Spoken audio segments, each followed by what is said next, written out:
ಲಾಲಸೆಯಲ್ಲಿ ಕೂಡ ಅವನು ರಾಗನಾಗಿದ್ದ, ಅಂದರೆ ಬೆರೆತಿದ್ದ. ಇಲ್ಲಿಂದ ಈ ಪ್ರತ್ಯಾಹಾರದಿಂದ ಇವನ ಜೀವನದ ಕ್ರಮಗಳು ಬದಲಾಗ್ತಾ ಹೋಗ್ತವೆ. ಅಂದರೆ ಇವನು ಅಂತರ್ಮುಖನಾಗಿ ಜೀವನ ಮಾಡೋದಕ್ಕೆ ಶುರುವಾಗ್ತದೆ.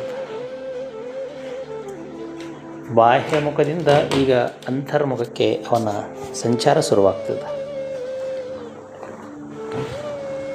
ಅದನ್ನು ಪ್ರತ್ಯೇಕಿಸುವಂಥದ್ದೇ ಪ್ರತ್ಯಾಹಾರ.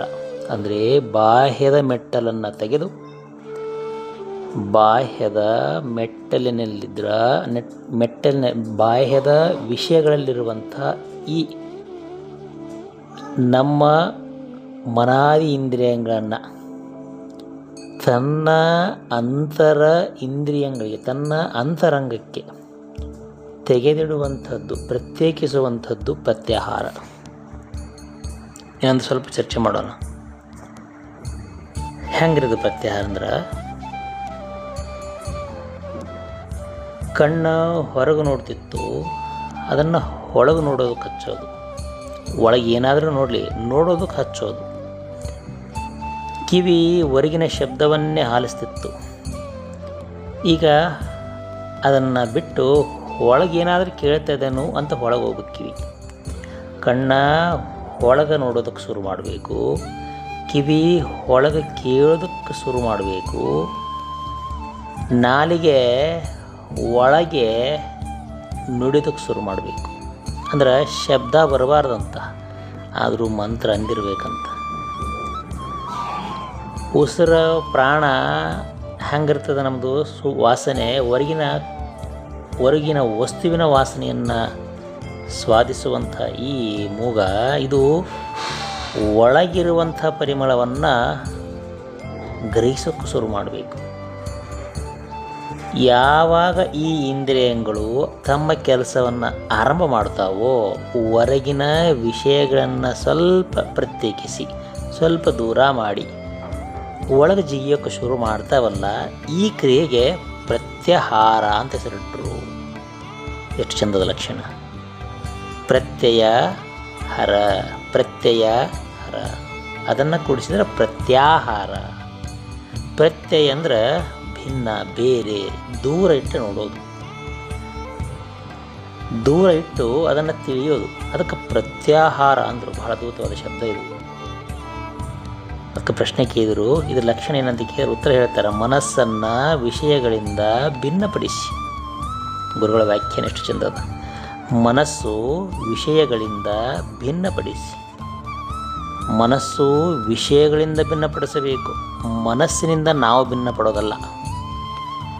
ಮನಸ್ಸಿನಲ್ಲಿರುವ ವಿಷಯಗಳು, ಮನಸ್ಸಿನಾಗ ಯಾವ ವಿಷಯಗಳು ಬರ್ತಾವ? ಮನಸ್ಸಿನಾಗ ವಿಷಯಗಳು ಯಾವ ನೋಡ್ರಿ? ಮನಸ್ಸಿನಾಗ ಕಣ್ಣು ವಿಷಯ, ನೋಡೋದು ವಿಷಯ. ಮನಸ್ಸಿನಾಗ ಕಿವಿ ಕೇಳ್ತದೆ. ಸದ್ಯ ನೀವು ಕೇಳಕತ್ತೀರಿ, ನಿಮ್ಮ ಮನಸ್ಸಿನಾಗ ನಿಮ್ಮ ಕಿವಿ ಇದ್ರೆ ಮಾತ್ರ ನನ್ನ ಶಬ್ದ ಕೇಳ್ತದೆ. ನಿಮ್ಮ ಮನಸ್ಸಿನಾಗ ನಿಮ್ಮ ಕಣ್ಣಿದ್ರೆ ಮಾತ್ರ ಹೊರಗಿನ ರೂಪಗಳು ಕಣ್ಣಿಗೆ ಕಾಣ್ತಾವೆ. ನಿಮ್ಮ ಮನಸ್ಸಿನಾಗ ನಿಮ್ಮ ನಾಲಿಗೆ ಬದುಕಿರಬೇಕು, ಇದ್ದಿರಬೇಕು. ಒಳಗಡೆ ಇದ್ರೆ ಮಾತ್ರ ನಾಲಿಗೆ ಮೇಲೆ ಇಟ್ಟರೆ ಉಪ್ಪ ಅದು ರುಚಿಸಕ್ಕೆ ಶುರುವಾಗ್ತದೆ. ಅಕಸ್ಮಾತ್ ಅಲ್ಲಿ ಮನಸ್ಸು ಇಲ್ಲ, ಅಕಸ್ಮಾತ್ ಮನಸ್ಸಿನೊಳಗೆ ನಾಲಿಗೆನೂ ಇಲ್ಲ, ಇವೆರಡೂ ದೂರ ಆಗ್ಯಾವಂದ್ರೆ ನಾಲಿಗೆ ಮೇಲೆ ಯಾವ ರಸ ಇಟ್ಟರೂ ಕೂಡ ಅದು ಸ್ವಾದಿಸಂಗಿಲ್ಲ. ಹೆಂಗಂದ್ರೆ ನಿಮಗೆ ಅನುಭವ ಆಗೋದು ಕೇಳ್ಬೇಕಂದ್ರೆ, ಉದಾಹರಣೆ, ಒಬ್ಬ ಚಿಂತೆ ಮಾಡ್ತಿರ್ತಾನೆ. ಒಬ್ಬ ಮುಪ್ಪಾಗಿರುವಂಥ ವಯಸ್ಸಾಗಿರುವಂಥ ಒಬ್ಬ ಸಾಹುಕಾರ ತನ್ನ ಮಗನ ಬಗ್ಗೆ ಚಿಂತೆ ಮಾಡ್ತಿರ್ತಾನೆ. ಏನೋ ಕಳ್ಕೊಂಡಿರ್ತಾನೆ, ಚಿಂತೆಯೊಳಗೆ ಮಗ್ಗನಾಗಿರ್ತಾನೆ.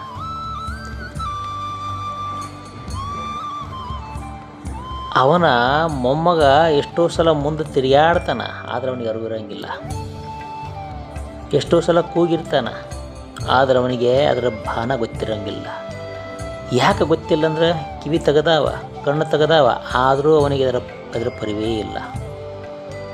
ಯಾಕಂದ್ರೆ ಕಣ್ಣು ತೋರಿಸುವಂಥದ್ದು, ಕಿವಿ ಕೇಳಿಸುವಂಥದ್ದು ಮನಸ್ಸ ಅಲ್ಲಿಲ್ಲ, ಇಲ್ಲದ ಎಲ್ಲೋ ಮಗ್ನತೆಯಲ್ಲಿದ್ದ. ಗಾಡಿ ಹೊಡೆಯೋ ಕಲ್ಕ, ಸೈಕಲ್ ಹೊಡೆಯೋ ಕಲ್ಕ ನಾವು ಯಾವುದೋ ಚಿಂತೆ ಹೊಂದಿರ್ತೀವಿ. ದಾರ್ಯಾಗ ಯಾವುದೋ ಒಂದು ಮುಳ್ಳು ಬಡಿತದ, ಯಾವುದೋ ಚಿಂತೆಯಲ್ಲಿ ಮನಸ್ಸು ಹೋದಾಗ ಮುಳ್ಳು ಬಡ್ದದ್ದು ನಮ್ಗೆ ಹರಿವಿರಂಗಿಲ್ಲ. ಮನೆಗೆ ಬಂದು ನೋಡ್ತೀವಿ, ರಕ್ತ ಸೋರ್ತಿರ್ತದ. ಇವೆಲ್ಲ ಏನು ಕಾರಣ ಅಂತ ಕೇಳಿದ್ರೆ, ಮನಸ್ಸು ವಿಷಯಗಳು ಬೆರೆತಾಗ ಮಾತ್ರ ನಮಗೆ ಆ ಜ್ಞಾನ ಅನುಭವ ಆಗ್ತದೆ. ಇದು 4 ಮೆಟ್ಲುಗಳಾಯಿತು. ಗುರುಗಳು ಹೇಳೋದೇನಂತ ಕೇಳಿದ್ರೆ, ನಾವು ಜೀವನ ಹಿಂಗೆ ಮಾಡೀವಿ. ಜೀವನ ಹೆಂಗೆ ಮಾಡೀವಿ ಅಂದ್ರೆ, ಮನಸ್ಸಿನಲ್ಲಿ ಎಲ್ಲ ವಿಷಯಗಳನ್ನು ಕೂಡಿಸಿವಿ. ಕಣ್ಣು, ಕಿವಿ, ಮೂಗು, ನಾಲಿಗೆ, ಚರ್ಮ, ಬಾಯಿ, ಕೈ, ಕಾಲು, ಏನೆಲ್ಲ ಇಂದ್ರಿಯಗಳು ನನಗೆ ಗೊತ್ತಾವ ನನ್ನ ಬಗ್ಗೆ, ಮನಸ್ಸಿನಾಗ ಬೆರೆತು ಬಿಟ್ಟವರವು, ಹೊರಗೆ ಬಂದಿಲ್ಲವು. ಅದನ್ನು ನಾವೆಲ್ಲರೂ ಕೂಡಿ ಒಂದು ಹೆಸರಿಟ್ಟಿವಿ, ಇದು ನನ್ನ ಸಂಸಾರ. ಮನಸ್ಸಿನಲ್ಲಿ ಬಿದ್ದಿರುವ ಎಲ್ಲ ಇಂದ್ರಿಯಗಳ ಸಮೂಹವೇ ಒಂದು ಸಂಸಾರ. ಸಂಸಾರದ ಅರ್ಥ ಭಾಳ ಚಂದ ಐತಿ. ಉದಾಹರಣೆ, ಒಂದು ಬೋಗಣೆ ತಗೋರಿ, ಮಂಡಾಳ ಹಾಕ್ರಿ, ಮಸಾಲೆ ಹಾಕ್ರಿ, ಎಣ್ಣೆ ಹಾಕ್ರಿ. ನೀವು ಏನೆಲ್ಲ ಹಾಕಿ ಒಂದು ರುಚಿ ಮಾಡಿ ಕೊಡ್ತೀರಿ, ಅದಕ್ಕೊಂದು ಹೆಸರು ಇಡ್ತೀರಿ, ಒಂದು ಹೆಸರು ಇಡ್ತೀರಿ ಅದಕ್ಕೆ. ಅದೇ ಥರ ಇಲ್ಲಿ ಒಂದು ಖಾಲಿ ಬೋಗಣೆ ಅದ, ಅದೇ ನಮ್ಮ ನಿಮ್ಮ ಮನಸ್ಸ. ಈ ಮನಸ್ಸಿನಾಗ ಯಾವ್ಯಾವ ಇಂದ್ರಿಯಗಳು ಒಗದಿವೆಲ್ಲ, ಬೆಳಕರೆದ್ರೆ ರಾತ್ರಿ ಮಲಗೋ ತನಕ, ಆ ಎಲ್ಲ ಇಂದ್ರಿಯಗಳಿಂದ ಬರುವಂತಹ ವಾಸನೆ, ರುಚಿ, ಇದನ್ನು ನಾವು ಸಂಸಾರ ಅಂತ ಕರೆದೀವಿ. ಅಕಸ್ಮಾತ್ ಬೋಗಾಣಿ ಇಲ್ಲಂದ್ರೆ ಎದ್ರ ಮೇಲೆ ಅಡುಗೆ ಮಾಡ್ತೀವಿ, ಮನಸ್ಸ ಇಲ್ಲಂದ್ರೆ ಎದ್ರ ಮೇಲೆ ಅಡುಗೆ ಮಾಡ್ತೀರಿ. ಮನಸ್ಸು ಇಲ್ಲಂದ್ರೆ ಸಂಸಾರದ ಜ್ಞಾನ ಎಲ್ಲಿ ಅದ ಯಾರಿಗೆ? ಅದಕ್ಕೆ ಹೇಳಿದರು ಗುರುಗಳು, ಭಾಳ ಅದ್ಭುತದ ವ್ಯಾಖ್ಯಾನ ಹೇಳಿದರು. ಪ್ರತ್ಯಾಹಾರ ಅಂದ್ರೆ ಅಂತ ಕೇಳಿದ್ರೆ, ಈ ಬೋಗಾಣಿಗೆ ಹಾಕಿದ ಸಾಮಾನುಗಳನ್ನ ಒಂದೊಂದು ತೆಗೆದು ಹೊರಗಿಡು ಅಂದರು ಅವರು.